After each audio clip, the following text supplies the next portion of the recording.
মইনাহঁত, এইকেইদিন মই তোমালোকক বিজ্ঞানৰ কথাকে কৈ আছোঁ, আজিও কওঁ শুনা।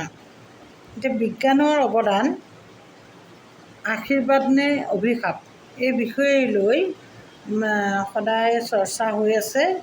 আৰু তোমালোকে বৰ্তমান কি ঘটনা হৈ আছে এই বিষয়ে গম পাইছে যে আপাৰ আসামত অৰ্থাৎ শিৱসাগৰত সাংঘাতিক প্ৰলয়ংকৰী বান হৈছে।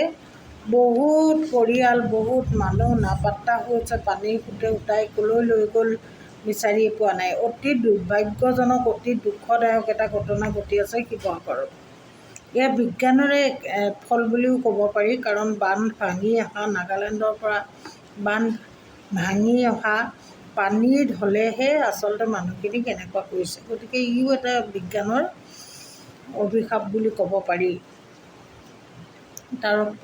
তাৰ লগতে প্ৰাকৃতিক কাৰণ, অৰ্থাৎ এই সময়ত অধিক বৰষুণ হোৱাৰ ফলত পাহাৰীয়া ঠাইৰ পানী, মাটি খহি আহে।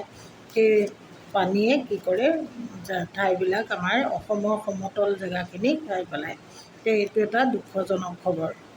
তাৰ লগতে এতিয়া মই ক'বলৈ ধৰিছোঁ বিজ্ঞানৰ বিভিন্ন অৱদানৰ বিষয়ে আছে, ক'বলৈ আছে বা তোমালোকেও পায়ে আছা। আমি ৰাতিপুৱা শুৱাৰ পৰা উঠাৰ পৰা ৰাতি বিচনাত শুই থকালৈকে আমি বিজ্ঞানৰ অৱদানবিলাকৰ উপকাৰিতাবোৰ লৈয়ে চলি আছোঁ বৰ্তমান। এতিয়া আৰু এটা নতুন বস্তুৰ সন্ধান দিওঁ যে ইলেক্ট্ৰনিক নাক, বিজ্ঞানে এইবাৰ আৱিষ্কাৰ কৰিবলৈ গৈছে কি ইলেক্ট্ৰনিক নাক। এই ইলেক্ট্ৰনিক নাকনো কেলৈ লাগে? কিয়নো বিজ্ঞানে ভাবিছে ইলেক্ট্ৰনিক নাক এটাও আৱিষ্কাৰ কৰিব?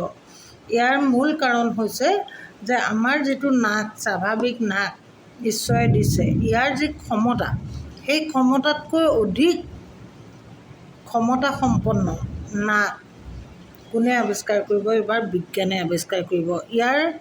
ইয়াত কিহৰ কাৰণে প্ৰয়োজন বোধ কৰিলে জানানে? এই যে অসমৰে নহয়, বিভিন্ন ঠাইত উৎপাদন হোৱা চাহৰ গুণাগুণ নিৰ্ণয় কৰিবৰ কাৰণে ইলেক্ট্ৰনিক নাকৰ প্ৰয়োজন অনুভৱ কৰিছে। তাৰমানে এই চাহ, আমি যিটো চাহ খাওঁ, এই চাহটোত কিবা কেমিকেল মিক্স হৈছে নেকি? ইয়াত প্ৰকৃত চাহৰ যি গন্ধ,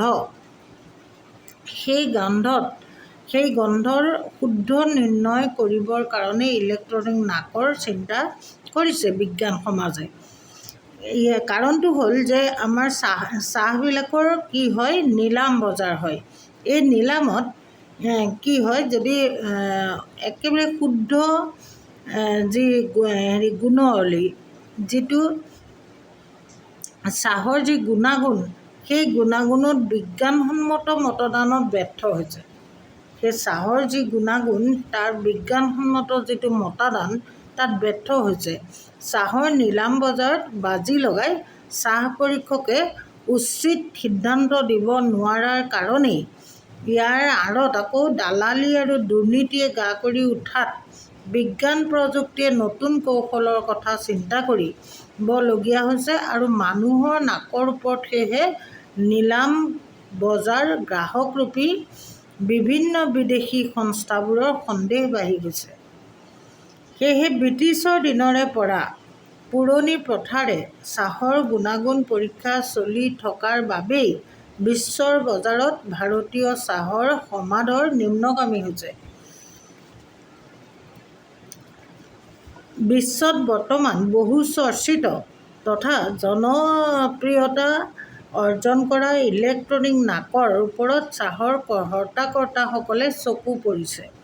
আৰু জাপানৰ ফিৰাগো নামৰ ইলেক্ট্ৰনিক কোম্পেনীয়ে, মনত ৰাখিবা, জাপানৰ ফিৰাগো নামৰ ইলেক্ট্ৰনিক যি কোম্পেনী, সেই কোম্পেনীয়ে ইলেক্ট্ৰনিক নাক বজাৰত উলিয়াই কিছুমান খাদ্যবস্তুৰ গুণাগুণ নিৰ্ণয় কৰি জনপ্ৰিয় হৈ পৰিছে।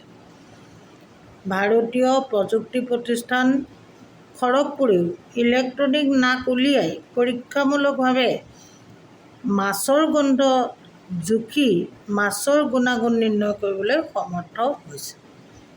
আজিলৈ মই এইটো খবৰকে দিলোঁ, তোমালোকে নিশ্চয় শুনি ভাল পালা, নহয় জানো? এনেকুৱা খবৰ এটা দি থাকিম দেই।